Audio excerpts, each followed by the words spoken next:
Hello everyone, welcome back to our YouTube channel Login Aid. Today in this video, I'm going to show you how to block apps from accessing internet on Android.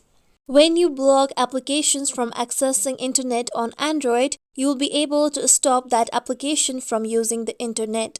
To do so, you need to first open your settings on your mobile phone.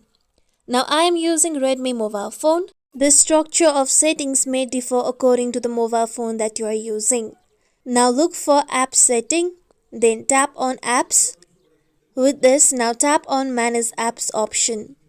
Now here you need to look for application in which you want to stop accessing internet on.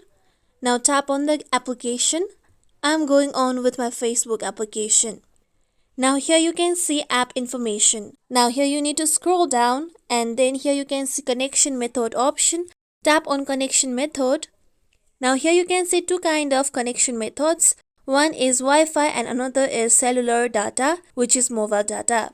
Now if you don't want your internet to be accessed by the application, then you can tap on Wi-Fi option. Similarly, if you don't want your cellular data to access the application from using internet, then you can tap on mobile data option. With this, tap on OK. Then you will be able to turn off the connection methods. Now your application won't be able to use the internet. This is how we can block apps from accessing internet on Android. This is it for tutorial everyone. Hope this tutorial was helpful to you all. If you like today's tutorial, make sure you like, share, subscribe to our YouTube channel for more tutorials like this. Thank you for watching.